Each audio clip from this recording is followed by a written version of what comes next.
नहीं, हम लोग भी क्या, यूजीसी को मैं अगर विधान सुप्रीम कोर्ट ने मना किया, सरकार की तो इच्छा ही है, सुप्रीम कोर्ट में पिटीशन में जाएंगे। हॉस्टल से बाहर निकलने के लिए विवश किया गया महोदय। मैं भी तो भूमिहार ब्राह्मण समाज से हूँ। बिहार विधानसभा में यूजीसी के नियमों को लेकर तगड़ा बवाल मच गया और इस बवाल के बीच बिहार के 2 मंत्रियों ने ऐसे बयान दिए जिसने यूजीसी के मुद्दे को एक बार फिर गरमा दिया है। पहले आप बिहार के मंत्री अशोक चौधरी को सुनिए, जो कि साफ साफ कह रहे हैं कि यूजीसी के नियम लागू करने की सरकार की इच्छा है, वो तो सुप्रीम कोर्ट ने रोका हुआ है। और दूसरी तरफ आप बिहार के डिप्टी सीएम को सुनिए, जो कि ये कह रहे हैं कि वो भूमिहार ब्राह्मण समाज से आते हैं और उनके साथ भी यूनिवर्सिटी में भेदभाव हुआ था। नहीं, हम लोग भी क्या, यूजीसी को मैं अगर विधान सुप्रीम कोर्ट ने मना किया, सरकार की तो इच्छा ही है, सुप्रीम कोर्ट में पिटीशन में जाएंगे। मैं तो भूमिहार ब्राह्मण समाज से आता हूं महोदय। यही मुजफ्फरपुर में रैगिंग कराया गया, हॉस्टल से बाहर निकलने के लिए विवश किया गया महोदय। मैं भी तो भूमिहार ब्राह्मण समाज से हूँ। ये मानसिकता पर प्रश्न उठनी चाहिए, लेकिन जातिगत भेदभाव से ये बाबा भीमराव अंबेडकर के जाति विहीन समाज के सपना को तार तार करने की मानसिकता रखने वाले लोग राष्ट्र के हितैषी नहीं है महोदय। आप देखिए कि एक तरफ अशोक चौधरी कह रहे हैं कि हाँ, यूजीसी के नियम तो लागू होने चाहिए, दूसरी तरफ विजय सिन्हा ये कह रहे हैं कि भूमिहार ब्राह्मणों के साथ भी भेदभाव होता है। यानी ये दोनों ही बातें विरोधाभासी हैं, क्योंकि अशोक चौधरी यूजीसी के नियमों का समर्थन कर रहे हैं, जबकि विजय सिन्हा वही बात कह रहे हैं जो कि सवर्ण समाज इतने दिनों से कहता आ रहा है कि यूनिवर्सिटी में सिर्फ SC ST OBC ही नहीं, बल्कि जो सामान्य वर्ग है उनके साथ भी भेदभाव होता है, उसे भी प्रोटेक्शन मिलना चाहिए। इन दोनों मंत्रियों के बयान से तो ऐसा लग रहा है कि बिहार में यूजीसी के नियमों को लेकर एनडीए के अंदर ही कंफ्यूजन है। दूसरी तरफ आरजेडी है, जो कि सदन के अंदर और बाहर यूजीसी के नियमों को लागू करने की मांग कर रही है। उससे नीतीश कुमार की सरकार का प्रेशर जो है वो भी बढ़ गया है। इसी को लेकर जब बिहार विधानसभा में चर्चा हुई तो ब्राह्मणवादी मानसिकता शब्द पर बवाल हो गया। आप भकपा वाले विधायक संदीप सौरभ को सुनिए, उन्होंने कैसे ब्राह्मणवादी मानसिकता शब्द का इस्तेमाल किया, जिस पर हंगामा हो गया। अध्यक्ष महोदय, बिहार समेत देश भर के विश्वविद्यालयों और उच्च शिक्षण संस्थानों में जाति आधारित भेदभाव और उत्पीड़न की घटनाएं प्रायः सामने आती हैं। 2016 में हैदराबाद केंद्रीय विश्वविद्यालय में रोहित वेमुला, 2019 में मुंबई के मेडिकल कॉलेज की छात्रा पायल तड़वी, 2023 में IIT बॉम्बे के छात्र दर्शन सोलंकी आदि की सांस्थानिक हत्या कैंपसों में जातिगत भेदभाव और उत्पीड़न के प्रत्यक्ष उदाहरण हैं। यूजीसी द्वारा माननीय सर्वोच्च न्यायालय और संसदीय पैनल को दी गई रिपोर्ट के अनुसार 2019 से 2024 तक उच्च शिक्षण संस्थानों में जाति आधारित भेदभाव और उत्पीड़न की घटनाओं में 118% की वृद्धि हुई है। इसके आलोक में जनवरी 2026 में यूजीसी द्वारा इक्विटी गाइडलाइंस की घोषणा की गई, लेकिन इस गाइडलाइन को मजबूती से लागू करने की जगह ब्राह्मणवादी मानसिकता से प्रायोजित आंदोलनों के बाद सुप्रीम कोर्ट द्वारा इसे स्थगित कर दिया गया। हालांकि कर्नाटक और तेलंगाना की राज्य सरकारों ने अपने उच्च शैक्षणिक संस्थानों में जातिगत भेदभाव और उत्पीड़न के खिलाफ रोहित वेमुला एक्ट की संभावना का संज्ञान लिया है।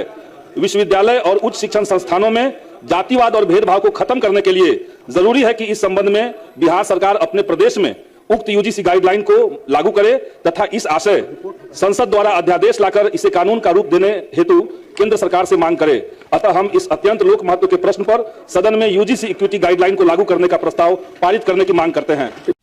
संदीप सौरभ ने आरोप लगाया कि ब्राह्मणवादी मानसिकता के आंदोलन के चलते यूजीसी के नियमों पर सुप्रीम कोर्ट ने रोक लगाई।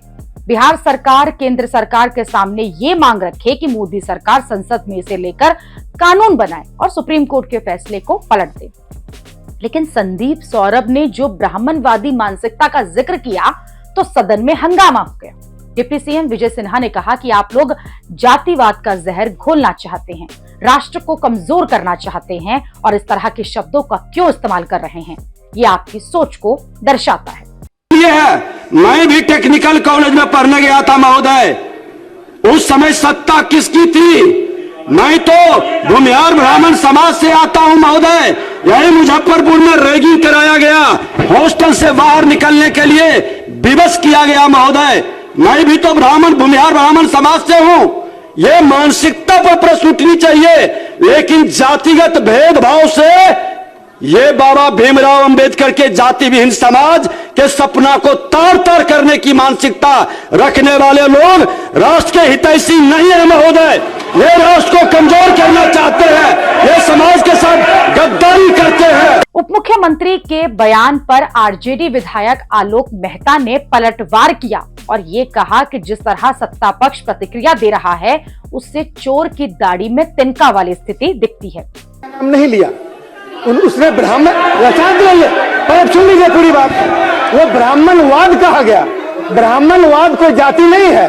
और जहां तक जाति की बात है, पिछड़ा वर्ग, दलित वर्ग और अति पिछड़ा वर्ग की बात कही जा रही है, किसी जाति विशेष की बात नहीं कही जा रही है। और इस तरह के शब्दों का प्रयोग करके चोर, ऐसा लगता है कि चोर की दाढ़ी में तिनका है। जो लोग गलत किए हैं उन लोगों को तीता लग जा रहा है, नीति लग जा रही है महोदय। इसलिए सदन में इस तरह की बात करने वाले लोग खुद जातिवाद से ग्रसित हैं और इसलिए इस तरह की बातों। वहीं बीजेपी विधायक मिथिलेश तिवारी ने कहा कि विपक्ष को ब्राह्मण समाज से समस्या है।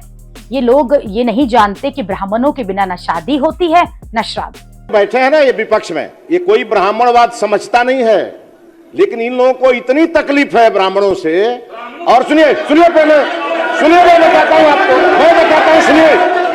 अध्यक्ष महोदय, जिस ब्राह्मण का बोलिए ना अध्यक्ष महोदय, आपने बातों को रख दिया, अध्यक्ष महोदय आपने अपनी बातों को रख दिया, जिस ब्राह्मण का पखारने तीनों लोकों के स्वामी भगवान कृष्ण एक गरीब ब्राह्मण का पांव अपने आंसुओं से धोते हैं, जिस ब्राह्मण के बिना न शादी होती है न श्राद्ध होता है, जिस ब्राह्मण ने सुनिए, जिस ब्राह्मण ने आपकी बात तो सुना है, अध्यक्ष आपकी बात तो सुना, अध्यक्ष आलोक जी आपकी बात तो सुना, हमने दिया है, हमने मौका दिया है, जिस ब्राह्मण ने मैंने मौका दिया हूँ, जिस ब्राह्मण ने भिक्षा मांगकर काशी हिंदू विश्वविद्यालय बना दिया, जहां पर आज करोड़ों छात्र पढ़ते हैं अध्यक्ष महोदय, और ये ब्राह्मण को खराब लगता है अध्यक्ष महोदय। गौतम कृष्ण हालांकि बिहार विधानसभा में जो बहस हुई उस पर लोग ये कह रहे हैं कि बीजेपी विधानसभा के अंदर तो ब्राह्मणों के मुद्दे पर हल्ला काट रही है, ब्राह्मणों को लेकर बड़ी बड़ी बातें हो रही हैं। लेकिन जब यूजीसी के नियमों को लेकर सवर्ण समाज जो है वो सड़कों पर था तो इनके मुंह पर दही जमी हुई थी।